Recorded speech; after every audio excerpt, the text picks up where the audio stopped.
Та бүгдийнхаа энэ өдрийн амгалан айлтгая. Ингээд олон жил ёсоор уулуур хаяанаас зохион байгуулдаг ил тод уулуур хаяаны бахурлаа. Ингээд өнгөрсөн сарын хугацаанд өнгөрсөн уулуурын салбарын брэнд болж өнгөрсөн яамны агентлагийн брэнд болж өнгөрсөн үйл явдлуудыг товчлон та бүгдээ мэдээлье.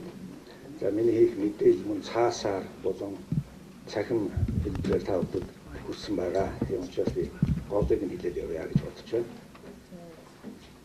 За өнгөрсөн хугацаанд Улуур хаан яамны эрс баялагын бодлогын зөвлөлд оролцсон байгаа. 14 өдөр. Тэгээд энэ хурлаар бол хоёр асуудал хэлсэн. Нэг нь ашигт малтмын тухай хуульд нэмэлт өөрчлөлт оруулах тухай хуулийн төсөл. За нөгөөх нь бол хайгуулын тухай зөвшөөрлийн олголтын явцыг одоо хэлцүүлсэн байгаа.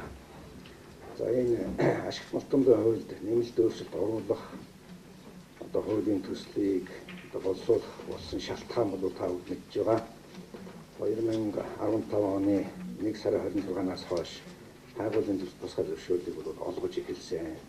Тэгээ энэ олголтын явцад бас одоо шийдвэрлэх ёстой асуудал бас байгаад байгаа. Мөн түншлэгийн хуулийг цаашид боловсронгойлохоос жижиг сажиг өөрчлөлтүүд хийх шаардлага бас байгаа. Зарим их хурлын гишүүдээс мөн хуулийн төслийг өөрчлөлтийн санал гаргасан. Эдгээр дээр үндэслээд бид өөрчлөхөөр сануулсуулаад байгаа. За тухайлбал энэ хайгуулын тусгай олох явцад бол аж ахуйн нэгжүүд болон орон нутгийн удирдлагуудад тохиолсон хөндрөл бэрхшээл хүн сурталчилгааг арилгах зорилгоор одоо хэд хэдэн өөрчлөлт хийх тусгалаа. За үүнд бол төрөөс хайгуулын тусгай зөвшөөрөл олох боломжтой талбайд хайгуулын тусгай зөвшөөрлийн өрөвдөл авахаас өмнө орон нутгийн өөрөө удирдах байгууллагаас нэгдсэн байдлаар санал авах. За тэдний судлах боломжийг нэмэгдүүлэх үүднээс санал авах хугацааг нь урт байлгах. За дэмжсэн санал өгсөн тохиолдолд хуулийн шаардлага хангасан аж ахуйн нэгдлүүдийн зөвшөөрлийг шууд олгох. За мөн түншлэн өрөвдөлд дурдсан талбай нь өөр талбайтай хэсэгчлэн давтсан байх юм бол одоо аж ахуйн нэгжид хөндрөл учруулахгүйгээр шийдвэрлэх зэрэг зохицуултууд тусалж байгаа. За мөн түншлэн уулуур хаан салбарын хөдөлмөрийн аюулгүй байдал эрүүл ахуйн ажиллагааны нэгдсэн дүрмийг батлах гэдэг цогц асуудал бол энд бас тусч байгаа юмаа гэдэг хэлье. За өнгөрсөн хугацаанд газрын тосны газар за бүгд найрамд хятад улсын Хайчин петролеум машинери мануфактур групптэй одоо газрын тосны хайгуулын Дайргаан 14 талбайд газрын тосны хайгуулыг бүтээгдэхүүн хуваах гэрээг энэ 18 өдөр гэрээнд гар үсгэлсэн байгаа. За энэ компани бол тус талбайн хайгуул ашиглалтын үйл ажиллагааг Монгол улсад бүртгэлтэй Монголиа шинэ энержи гэдэг компаниар бол дамжуулан гүйцэтгэх юм. За одоогоор төлөвлөж байгаагаар бол 4 жилийн хугацаанд 25 сая Америк долларын хөрөнгө оруулалт хийнэ гэсэн ийм одоо төлөвлөгөөтэй ажиллаж байгаа. За цаашид энэ талбай хайгуулын ажлын үр дүнгээс хамаарч нэмэлт хөрөнгө оруулалт хийхээр бас төлөвлөж байгаа юм байна. За ерөн зүгээр энэ сая энэ гэрээнд гар үсгэлсэн хятадын компани бол энэ салбартаа мэрэгчсэн туршлагатай одоо хувийн хөрөнгө оруулалт одоо хувийн хөвшлийн хөрөнгө оруулалт тулгуурласан ийм компани гэдгээр бас өмнөхөөс онцлогтой байгаа юм аа. За Монгол улс олборлох үйлдвэрлэлийн ил тод байдлын санаачлагад бол 2006 онд нэгдсэн байгаа.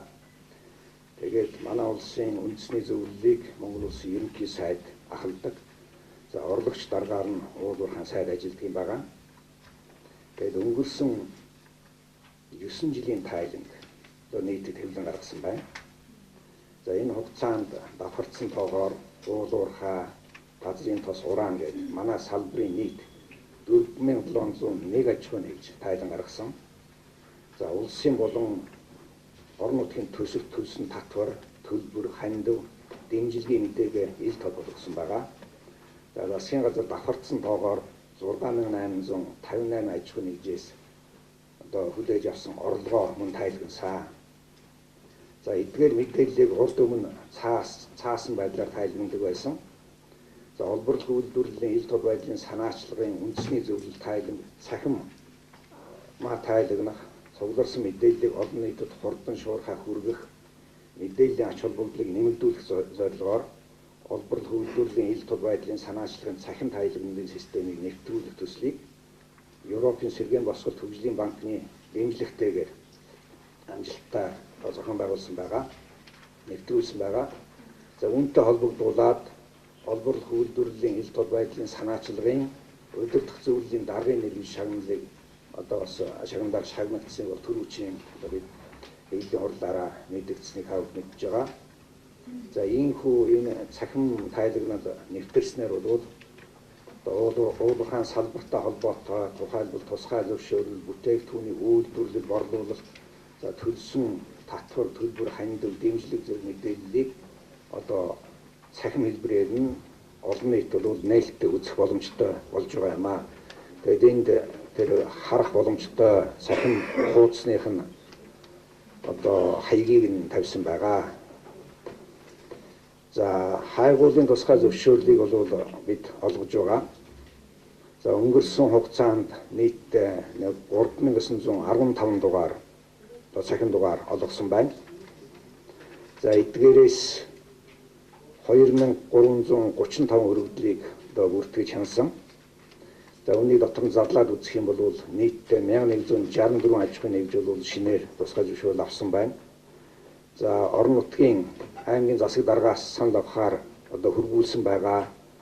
Мөн түншлэн дэмжээгүй санал ирүүлсэн нийтдээ 481 одоо тохиолдол байна. За тусгай зөвшөөрөл олгохоос татгалзсан 652 тохиолдол байж байна. За өмнөх өргөдөл нь шүүхийн маргаантай болон бусад шалтгаанаар хүлээгдэж байгаа 38 өргөдөл байгаа байна. За хайгуулын тусгай зөвшөөрлийн өргөдлийн дугаарыг цахимаар олох үйл ажиллагаа түр хугацаанд одоо зогссон байгаа. За ойрын хугацаанд энэхүү олох ажиллагааг эхлүүлнэ гэдгийг мэдэгдэе. За мөн түншлэн эрдсэн хоригдол бүхий 63 талбайд 7 удаагийн сонгон шалруулалтыг амжилттай явуулж нийтдээ 27 хайгуулын тусгай зөвшөөрлийг олгоод байна. Цаашид энэ хэлбэрийн одоо сонгон шалруулалтыг эрчимжүүлэх бодолтой байгаа гэдэг хэлье. За өнгөрсөн сард манай яамны салбарын чиглэлээр гадаад хамтын ажиллагаа бас нэлээд чамгүй өргөн хүрээнд явагдлаа. За тухайлбал уулуурхайн сайд Өмнөд Африкийн бүгд найрамд улсаас Монгол улсад суугаа онцгой бүрэн эрхэт элчин сайдыг хүлээж авч уулзсан байна. За энэхүү уулзалтын үеэр уулуурхай газрын засгийн салбарын хамтын ажиллагааны зэрэгцээ ер нь хоёр улсын хооронд эдийн засгийн харилцаа хамтын ажиллагаа хөгжүүлж болох салбаруудын хамтын ажиллагааны чиглэлээр өргөн хүрээнд санал солилцсон байгаа. За мөн түншлэн уулуурхайн сайд бүгд найрамдах Чех улсын экспортын баталгаа даатгалын корпорацийн экспортын зээлийн даатгал хариуцсан захиралтай уулзсан.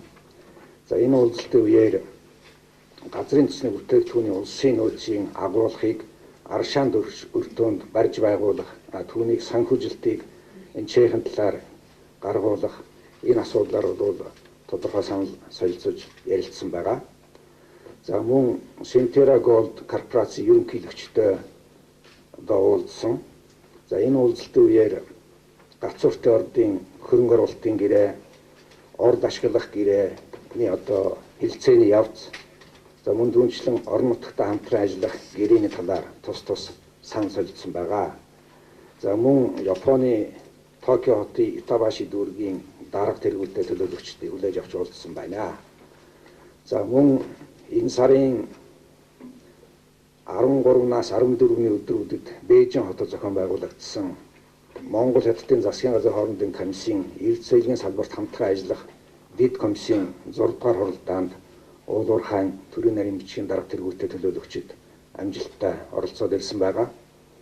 За энэхүү хуралдааны үеэр хоёр орны геолог, уулуурхайн салбарын хамтын ажиллагаа, Монгол улсын эрдэс соёлын салбарын бодлого, хууль эрх зүйн орчны шинжилэл, салбарын өнөөгийн байдлын талаар танилцуулга хийгдсэн. За түнчлэн Монгол улс бүгд найрамдах Хятад улсын эрдэс соёлын салбарт хамтран ажиллах дэд комиссийн 5 дугаар хуралдааны мөрөөр хэрэгжүүл арга хэмжээний төлөвлөгөөнд туссан ажлын биелэлтийн талаар одоо харилцан санал солилцсон байгаа. За хятадын талаас хоёр орны эрс цэвэрлэгийн салбарт хамтран ажиллах хижүүрийн түншлэлийн хамтран ажиллагаа хөгжүүлж төрийн байгууллагуудын хооронд хамтран ажиллах харилцаа ойлгуулсан санамж жижиг байгуулах, за геологийн суур судалгааны ажлыг тэглэх, нүүрсний тээвэрлэлтийн асуудлыг тодорхой болгох, үн татварын талаар дэмжлэг үзүүлэх зэрэг саналыг бол манай тавьсан байна. За уламжлалын ёсоор салбарын статистик мэдээллийг та бүхэнд хүргэсэн байж байгаа.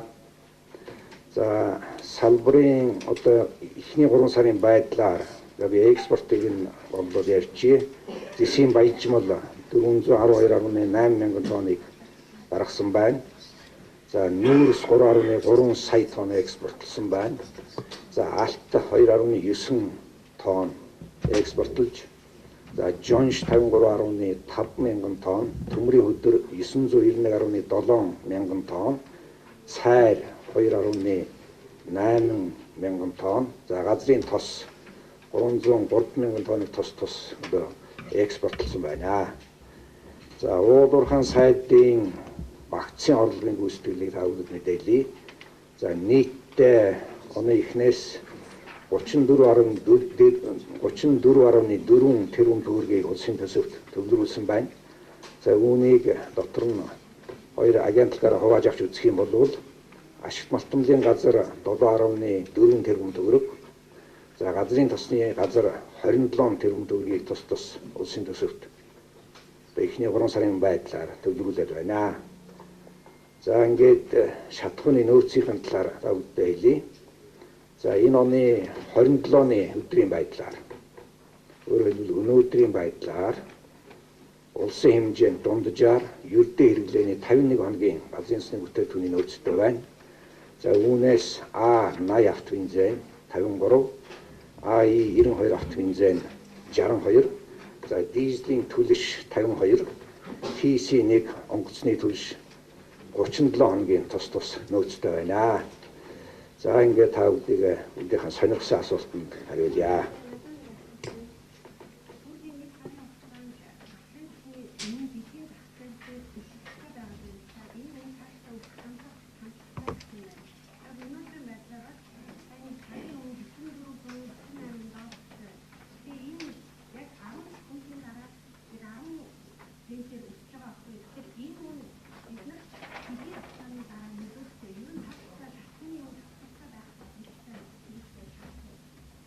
За баярлалаа. За үлзүүрэн дараагийн дээр тодорхой хариулт өгье дөө. За газрын засны тосны өн бол өсөж байгаа. Бүтээгдэхүүний өн ч өсөж байгаа. Гадна талдаа та бүхэнд би хэлжсэн 4-р сард $67 4-р сарын бүтээгдэхүүний өн өсөж ирсэн.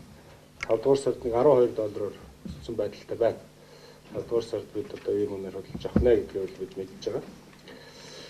Тэгээд гэхдээ бидэнд бас эерэг тал байна. Валютын ханш бууж та бүгд мэдж байгаа. Хэлийн худалдаа бид хийдэг. За энэ маань одоо шууд валютаар худалдаж авдаг учраас валютын ханшны нөлөөлөл бол шууд утгаараа нөлөөлдөг. Энэ нөлөөлөл бол бидэнд маш эерэг байгаа. Сая 4-р сар гараад 3-7 хоног гарan валютын ханш буулаа. Сая зөвхөн үржигдэр нэг жоохон баг зэргийн өсөлт байх шиг байна. Ерөнхийдөө энэ хэмжээнд байхад бол бидэнд бол эргээ гэж бид ойлгож байгаа. За газрын тосны үнийн одоо ирээдүйн хувьд гэх юм бол за 6 дугаар сарын фьючер хилцлүүд бол нэг 50 орчим долларт бол байна. Ийм хилцлүүд бол явж байна. За өнөөдрийн байдлаар түрүү хэллээ $46.2 доллартай баррел нь торхоно байх шиг байна. Цаашд бол энэ хэмжээний хэлбэлцлийг бол бид дааж чадна гэсэн бүрэн тооцоо судалгаатай ажиллаж байгаа. За энэ түрүү хэллээ валютын ханшны нөлөөлөл бас нөлөөлж байна гэж. Энэ маань бас жижиглэнгийн худалдаанд бас баггүй жижиг хэмжээний нөлөөлөл бол сая орсон. Валютын ханш шууд эргээр нөлөөлөөр баг зэргийн өөрчлөлтүүд Улаанбаатар хотод нэг 30-40 төгрөгийн нөлөөлөл бол орж ирсэн. За орон нутгуудад бол нэг 50-100 төгрөгийн нөлөөллүүд бол орж ирж байгаа. Энэ бол одоо хямдарж байгаа талдаа байна гэж. За цаашдаа бол бид одоо энэ үнийн өсөлтүүд ирэх юм магадлал бий. Угаасаа энэ үйлрэлт бол дулааны үйлрэлт манай уул уурхай маань явдаг энэтэй холбоотой хэрэглээ маань нэмэгддэг. За энэ өсөлтүүдээ ч гэсэн бид одоо хангаж явна. За үнийн өсөлтийн хувьд бол бид зохицуулах бүрэн болцоотой татварын хувьд зохицуулт их бүрэн болцоотой гэж харж байгаа. За анхаарал тавьсан баярлалаа.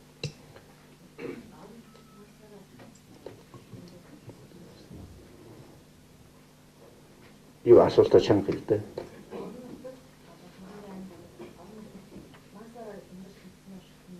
Жижиглэн үнийг асууж байна уу? Аль юу да танахчаа. Ер нь зүгээр өнгөрсөн оны сүүлээс эхлээд бол энэ орон нутгийн ер нь Монгол улсын нутаг дэвсгэр дээрх нийтийн бензиний шатхууны жижиглэн үнийг төв газарт Улаанбаатарын төвшөнд авчрах ажлыг бол хийж байгаа шүү дээ. Эхлээд баруун 5 ангиас эхлээд зүүн талдаа сүлд хийгээд дараа нь өмнө талдаа хийгээд хой талдаа хийгээд ингээд үндсэндээ бол нийтдээ бол 80-аас 400 орчим төгрөгөөр бол нийтэн доош нь буулгасан байгаа шүү дээ. Тий.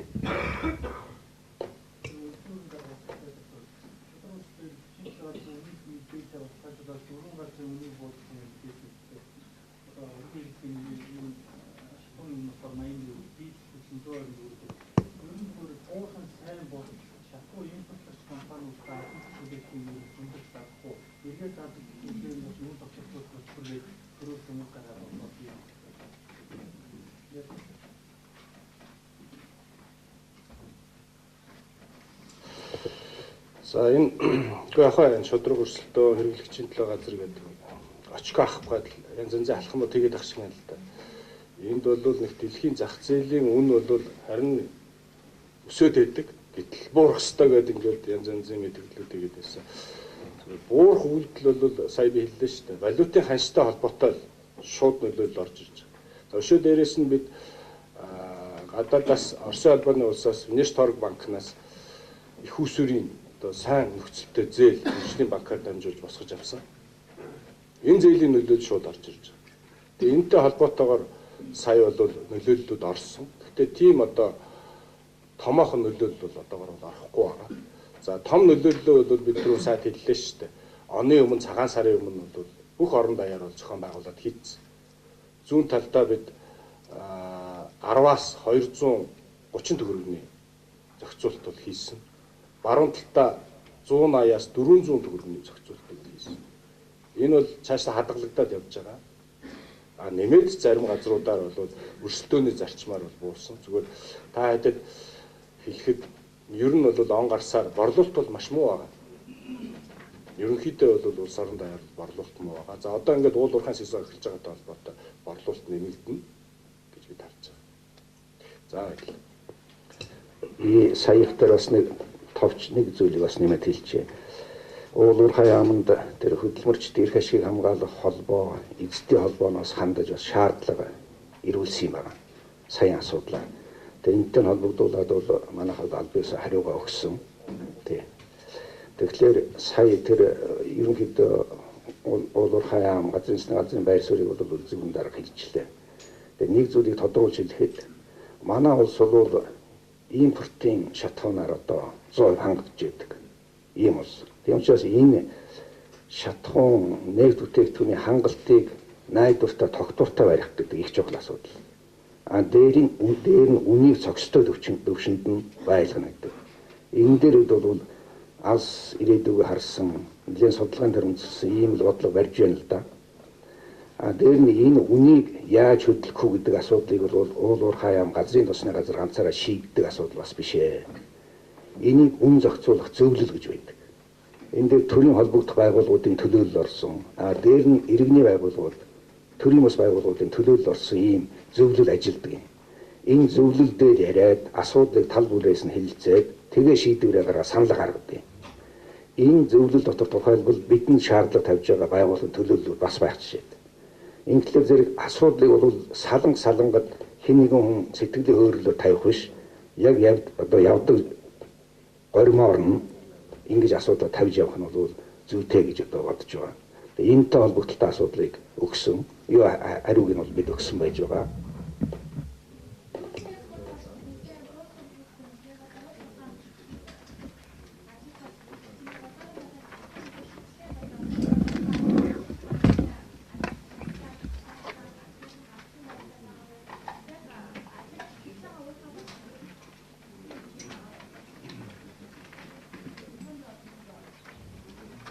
За нүүрсний экспорттой холбогдуулаад бас та бүхэнд энэ зах зээлийн мэдээллээстэй холбогдуулж бас яахан зүйлийг хэлье гэж бодож байна. За нүүрсийг бол үндсэндээ манайх бүгд найрамд хятад улсад бол экспортлж байгаа. За голчлон коксч нүүрс. За 2000 одоо манай хамгийн их одоо юу гэдэг экспорт бол 2011 онд болж байсан. 21.1 сая тонн. За энэ бол тухайн үедээ хятадын импортын 48%-ийг эзэлж байсан. Нийтдээ тэр жил бол хятад улс 44.1 сая тонн импортын коксч нүүрс судалдаж авсан байдаг юм байна. За тэр үед бол Австральд одоо үер болоод Австралийн нийлүүлэлт багасsanтай холбоотойгоор манай хавлын ингээд автоматар өссөн ийм жишээтэй. За энээс хойш бол 13 оны хүртэл бол манай нийлүүлэлт буураад ирсэн. Тухайлбал 13 онд бол 15.4 сая тонн нүүрсийг бол хятад нийлүүлсэн байна. За харин өнгөрсөн онуудад нийт хятадын импортод эзлэх манай нүүрсний эзлэх хувь бол 100% өссөн байна. Тухайлбал 13 онд хятадын нийт импортын 15.4%-ийг нь эзэлж байсан бол 20%-ийг эзэлж байсан бол 14 онд 24%-ийг нь 15 онд 27%-ийг нь манай одоо экспортын коксч нүүрс эзлэх болсон жишээтэй. Гэхдээ нийт хятадын импортын хэмжээ багасч байсан. Тэрнтэй нь уялдаад тоо хэмжээгээр бол манайх багассан. Ийм одоо ерөнхий юуны хандлага байгаа. Цаашдаа 2017 оноос бол ерөнхийдөө сэргэх тийм баг зэрэг сэргэх одоо хандлага ажиглагдж байна гэж олон улсын энэ судалгааны байгууллагууд одоо хэлж байгаа. За өчигдрийн байдлаар ихэд бол Японы Сожитсу группийн хийсэн судалгаагаар бол за 2015 оны 12 сараас 16 оны 2 сар хүртэл бол коксч нүүрсний үн бол хамгийн доод түвшинд ингээд үргэлжилж байсан. За 2 сараас хойш жоохон өссөн байдалтай байж байгаа. Нийтдээ 2 сарын одоо та харьцуулахад бол хамгийн дээд чанарын коксч нүүрсний үн бол $20 орчим доллараар нэмэгдсэн. Тэгээ энэ хандлага бол ингээд цаашаа яахан өсөөд явах одоо төлөвтэй гэсэн ийм одоо дүгнэлтийг бол мэргэжлийн байгууллагууд хийж явах шиг байна. За энэтэй уялдаад бол манай нүүрсний одоо нийлэлт бол мэдээж нэмэгдэж таараа. За тухайлбал одоо манай төрийн өмчт компани 5 толгой гэж байж байгаа. Эрдэнэс 5 толгой компани. За тэдний үйл ажиллагаа бол ер нь хэвээ явуулж байгаа. Зүүн цангаас нийлүүлэлт хийж байна. Тэгээд зүгээр манай 5 толгойн хэлж байгаагаар бол цаатлын эрэлт одоо нэмэгдэх хандлагатай гэрээлэх одоо аж ахуйн нэгжүүд бас нэлээд идэвхтэй одоо хөдөлгөөнд орж ийнэ гэсэн ийм одоо мэдээллийг бидэнд өгч байгаа. За яг нүүрсний тодорхой тоо хэмжээний талаар арднаас дарга хэлээд байна. За 2016 онд бид 19.5 сая тонн нүүрс экспортод гаргахаар бол төлөвлөсөн байгаа. За өнөөдрийн байдлаар эхний 3 сарын байдлаар бол 3.3 сая тонныг бол экспортод гаргасан байна. За энэ дүн дээр үндэслээд одоо энэ төлөвлөгөөндөө одоо хүрэх нүгөө гэдэг талаар бид бас тооцоо судалгаа хийсэн. За хамгийн эд одоо ажлын үе экспорт нэмэгддэг үе бол 7 сараас 12 сар байгаа. За ингээд бодохоор бид нар бол төлөвлөсөн хэмжээнд бол ямар ч байсан хүрэн, бид хэмжээнд бол хүрэн. За үн бол 1 сараас хойш 36-аас 31 доллар хүртэл бол буурсан. За энэ буурж байгаа энэ одоо хэмжээ бол их бага буурж байгаа. За сүүлийн 2 сарын хугацаанд бол $1 одоо зөрүүтэй байгаа. За цааш одоо олон улсын байгууллагын шинжээчдийн одоо дүгнж байгаагаар бол одоо энэс цааш бол буурахгүй харин аажмаар урт хугацаанд ингээд эргээд өсөх ийм хандлагатай гэж. За мөн одоо манай одоо импортлогч гол импортлогч бүгд найрамд хятад улсын нүүрсний одоо нөөц бол багасж байгаа. Үүнтэй холбогдуулаад одоо худалдаа авагчдын эрэлт бол нэмэгдсэн байгаа. За энэ ч одоо энэ манай нүүрс олборлогч компаниуд дээр ирж гэрээ хийх одоо сонирхлоо илэрхийлж байгаа байдлаас нь бол батлагдж харагдж байгаа. За юуны энэ компаниудын талаар бас мэдээлэл өгье. Экспортын нийт Монгол улсын экспорт нүүрс экспортлж байгаа нийт 14 аж ахуйн нэгж байж байна. За эдний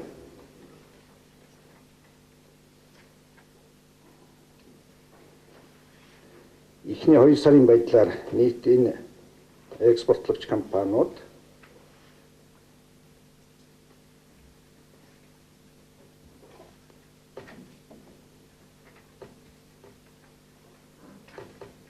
2 сая тонн ус.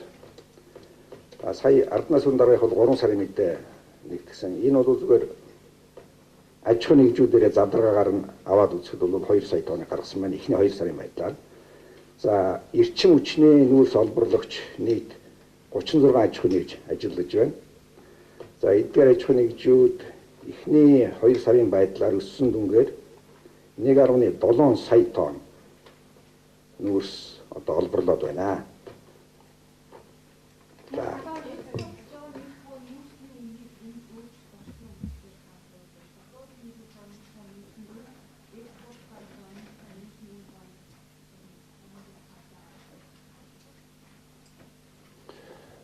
дотоодод тэр нэг аман дээр гэсэн тэрийг хэлж байна тийм. За уурхай аман дээр бол нэг Эрдэнэс 5-7% бол $25. За бусдын аж ахуйн нэгжүүдийн хувьд бол түүнээс доош байгаа.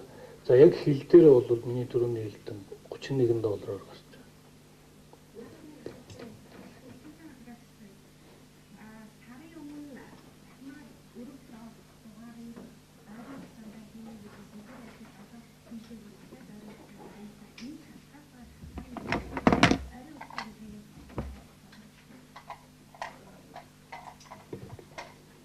За та бүхэнд өдрийн мэнд хүргэе.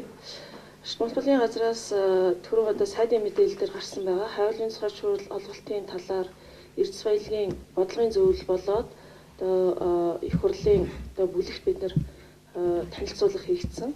За ер нь бол хайвлын цохол шуурлыг цахимаар олгох үйл ажиллагаагаар бол бид нар шинээр нэг 1140 гаруй цохол шуурлыг олгосон. За сонгон шалгаруулалтаар бол нэг 27 цохол шуурлыг олгосон байгаа.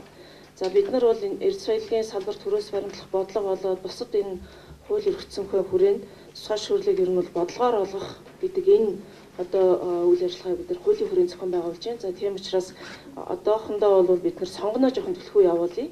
За яг цахимаар олгож байгаа үйл ажиллагаагаа бол хэсэг харьцангуй жагаад явуулъя гэдэг ийм бодлоготой явж байна. Ягаад гэвэл сонгоноор 27, цахимаар бол 1000 гаруй олгогдсон байна шүү дээ. Яг өргөдлөөр. Тэгэхээр энийгээ бас нэг жоохон сонгон шалгаруулалтаар олгож байгаа талбайгаа төлхөө жоохон явуулъя гэсэн ийм бодлогыг бол бас бодлогын зөвлөлөөс чиглэж байгаа. За гэхдээ бол цахимаар явуулах үйл ажиллагаагаа бол энэ жилдээ явуулна. Тийм. Дээр нь бид нар бас энэ цахимаар явуулах үйл ажиллагаан дээр баг зэрэг зардлын асуудал шийдвэрлэх ёстой байгаа. За энийг одоо бид нар одоо удахгүй одоо төсвийн тодтолд бас тусгаар ингээд ажиллаж байгаа. Тэгэхээр эдгээр асуудлуудаас болоод одоохондоо бол шийдэгдээг байна. За гэхдээ 3 сараасаа бол бид нар хайгуулын цохол шүрлээ бол олгоод эхэлчихсэн явж байгаа. Он гарснаас хойш статистикийн байгууллагаас өгж байгаа мэдээлэлээр 3 сарын байдлаар экспортоос орж байгаа орлого өнгөрсөн оноос буурс үзүүлэлтээс гол шалтгаан нь уул уурхайн бүтээгдэхүүний экспортын үн ханш буурсантай холбоотой гэж тайлбарлаж байсан. Ер нь одоо яг эрх төлөв байдал нь ямар байгаа вэ? Энэ байдлаараа ер нь экспортод нөлөөлөх хэмжээнд буурсаар байх уу? Эсвэл одоо энэ уул уурхайн бүтээгдэхүүний үн ханш тогтвортой байх уу? Бас сэргийлэх тал ажиглагдаж байна уу? Яг ямар байгаа вэ? Энэ зүгээр сая би нүүрсний зах зээлийн төлөв байдлын талаар хэлсэн. За бусад ашигтмал төмдөөдийн хувьд бол нэг актер одоо мэдрэгдээд байгаа юм бол байхгүй байна. Гэхдээ бол актер сэргэлт бол байхгүй болов гэж одоо бид төсөөлж байгаа. Ер нь бол энэ жил эрхчилж гэсэн бас нэг тийм одоо юу гэдэг мөчлөгийнхаа доод төвшөнд тэгээд нэг ялгүй жоохон зарим нь бол дээшээ өндих тал руугаа иймэрхүү хандлагатай байх болов. Ер нь зөв экспортын гадаад худалдааны нөхцөл байдал бол бас хүнд хэвээр үргэлжлэх болов гэж одоо санаа зовж байна.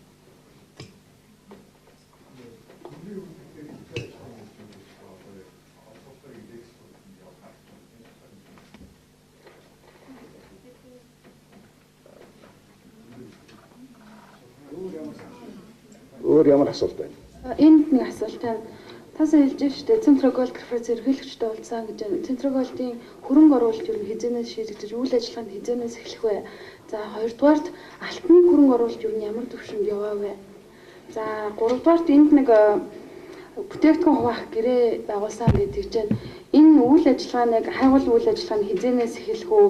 За 4 жилийн хугацаанд 25 сая $AMD олно гэж байна. За нэмэлт хөрөнгө оруулалт шаардлагатай гэдэг чинь шүү дээ. Хичнээн төгрөг шаардлагатай байгаа юм байна.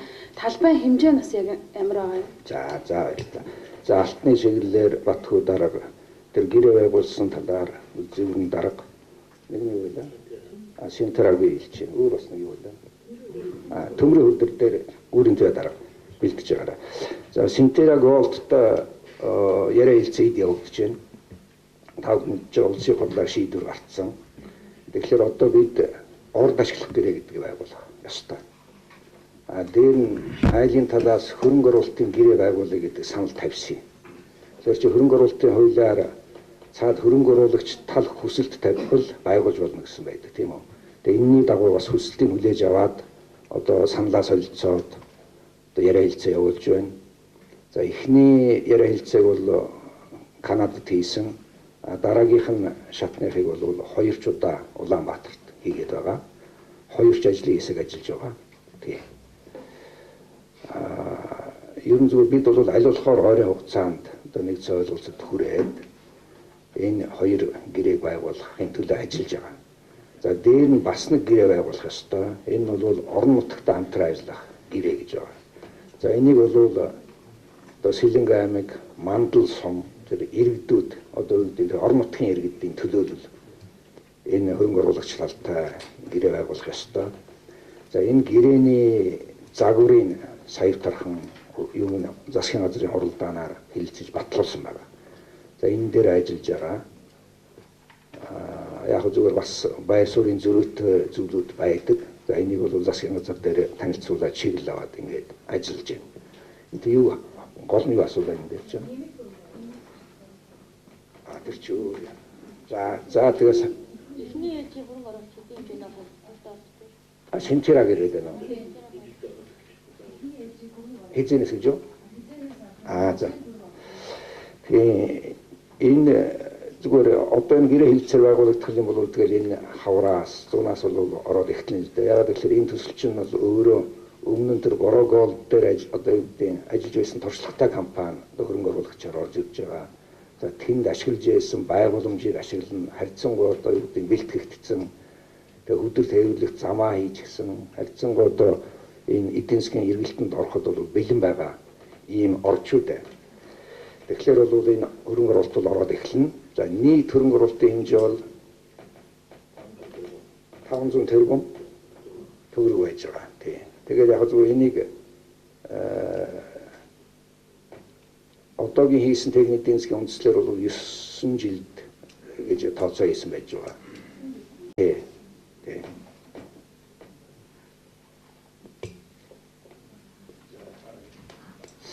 За тэр бүтээгдэхүүн авах гэрээний талаар тодорхойлж байгаа шиг.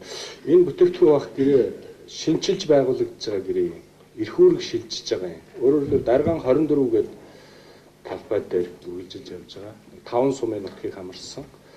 За тэр хайгуулын ажилд бол $25 сая 4 жилдээ зарцуулах. Цаашлаад үнэхээр одоо үр ашигтай орд нээгдэх юм бол тэрэн дээр одоо дараагийн шатны хөрөнгө оруулалтууд явнаа.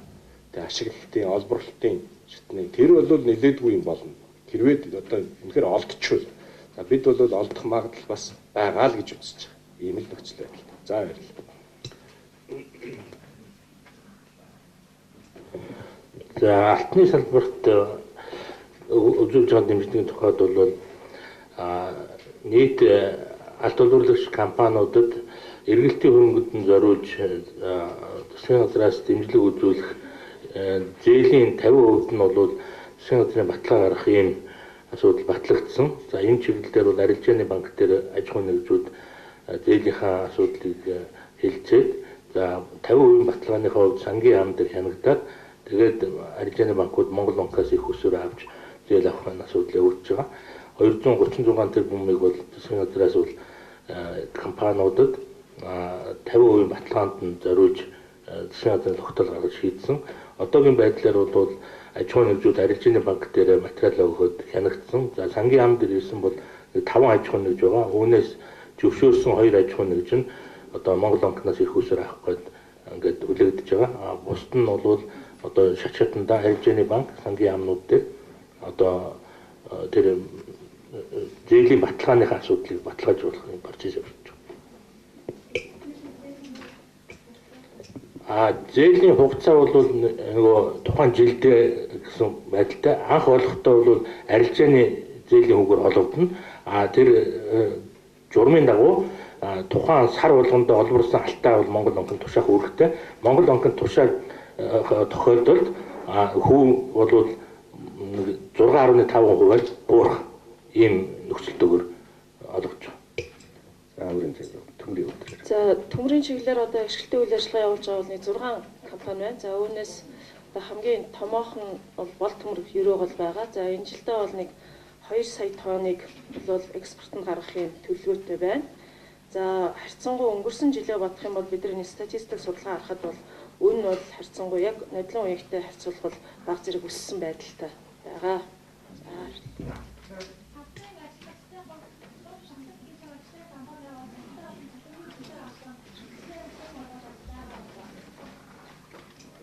За ерөнхийдөө бол ашиглалтын үйл ажиллагаа явуулах төлөвлөгөөгөө ирүүлсэн нэг 300 гаруй аж ахуйн нэгж эргэлэх ёстой байсан 300 гаруй аж ахуйн нэгжээс одоогийн байдлаар бол нэг 280-ад аж ахуйн нэгжүүл үйл ажиллагаа явуулна гэж төлөвлөгөөгөө ирүүлсэн байгаа. За одоо бид нар энэ статистикийн газар болоод бусад газруудтай энэ ажлах хүчний судалгааг бол одоо бид нар хийж гаргаж байна. Дараагийн мэдээллийг бид нар энэ одоо тоолгыг хийсний дараагаар бас та бүхэнд хүргье.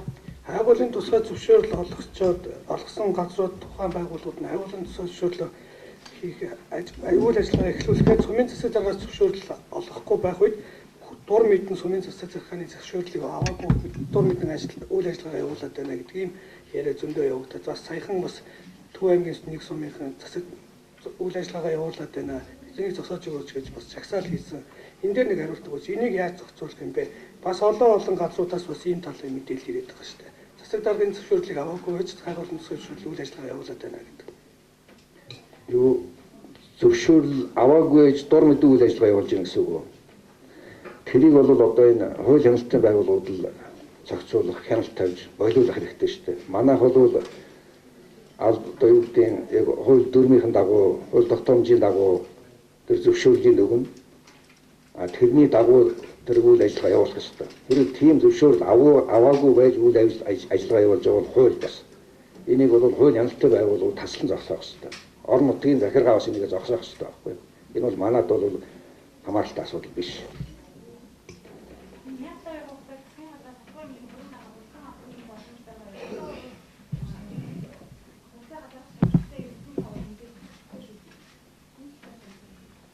Энэ нэг жаахан тийм ташаа мэдээлэл явагдаад иргэдэг бол хүмүүжээд ах шиг байна. Энэ бол хоёр дахь зах зээл нэгдэг байж байгаа, бэлтгэл нь хангагдаж байгаа ийм асуудал шүү дээ. Өчигдрийн тэр сонин дээр одоо мэргэжлийн байгууллагууд тодорхой хариулт өгсөн байсан. Энэ дээр хэн үзээр дараа нэг хариулт өгдөө. Сүүлийн үед одоо бүхэл хэвлэл мэдээллийн хэрэгслэр энэ 1072 шиг хувьцааны талаар бодит зөв мэдээллийг хүргэхийг хичээж ажиллаж байна. Тэгээд энэ үнцаасны зах зээл дээр мэргэжлийн үйл ажиллагаа явуулдаг холбооны хувьд бол бидний зүгээс бас ийм холбогдох тайлбаруудыг тавьж байгаа. 1072 ширхэг хувьцаа маань өнөөдрийн байдлаар арилжааны эхлэг байгаа. Монголын хөрөнгийн биржид бүртгэлгүй, санхүүгийн зохицуулах ороонд бүртгэлгүй. Өөрөө хувьцаа засгийн газрын тогтоолоор бол ямар ч захиран зарцуулах эрхгүй, өвлүүлэх, бэлэглэх, шилжүүлэх, арилжаалах ямар ч тийм эрхгүй хувьцаа байгаа. Тэгээд энэ ард иргэдийн дотор энэ дашаа мэдээ явж ингэж бас бужигнуулж байгаа нэг юм үйл явдал байна. Тэгэхээр ямар ч боломж байхгүй хууль эрх зүйн хүрээнд бол хизээ энэ хувьцааг арилжаанд орох вэ гэдэг асуудлыг бол цэвэр компани өөрөө шийднэ. Компани өөрөө өөрийнхөө бизнесийн үйл ажиллагаандаа дүгнэлт хийгээд дэлхийн зах зээлийн үн ямар байна вэ гэдгийг төлөв байдлыг харгалзан үзэж дүн шинжилгээ хийж компани л өөрөө шийдэх асуудал. Эрдэнэс тавталгаа. За та бүхэнд баярлалаа.